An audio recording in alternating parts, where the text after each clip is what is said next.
যুক্তরাষ্ট্র ইসরায়েলের সঙ্গে ইরানের সংঘাত নিরসনে নতুন করে কূটনৈতিক তৎপরতা শুরু হয়েছে।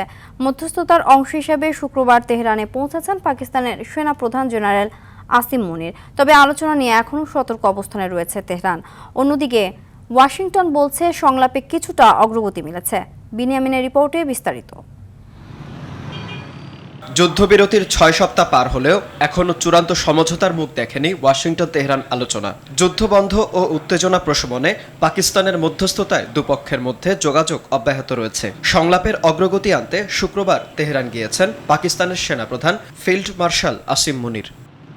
তিব্বত কদুর তেল চুলকে করে শক্ত আর মজবুত, ঠান্ডা মাথায় ভালোবাসার জয়। তবে তাৎক্ষণিক কোনো অগ্রগতির সম্ভাবনা নাকচ করেছে ইরান। দেশটির পররাষ্ট্র মন্ত্রণালয়ের মুখপাত্র ইসমাইল বাঘাই বলেছেন, আসিম মুনিরের তেহরান সফরকে চুক্তি চূড়ান্ত হওয়ার ইঙ্গিত হিসেবে দেখার সুযোগ নেই। এর কারণ যুক্তরাষ্ট্রের অতিরিক্ত দাবি দেওয়া। ইরানের কাছে ওয়াশিংটনের অবাস্তব চাহিদাগুলো শান্তির পথে সবচেয়ে বড় বাধা হয়ে দাঁড়িয়েছে বলে অভিযোগ ইরানের পররাষ্ট্রমন্ত্রী আব্বাস আরাকচির। তবে যুক্তরাষ্ট্রের পররাষ্ট্রমন্ত্রী মার্কো রুবিও জানান, চলমান আলোচনায় সামান্য অগ্রগতি হয়েছে। এদিকে কিছুটা সচল হয়েছে অবরুদ্ধ হরমুজ প্রণালী। ইরানের অনুমতি নিয়ে প্রণালীটি দিয়ে ৩৫টি জাহাজ পারাপার হয়েছে বলে জানিয়েছে আইআরজিসি।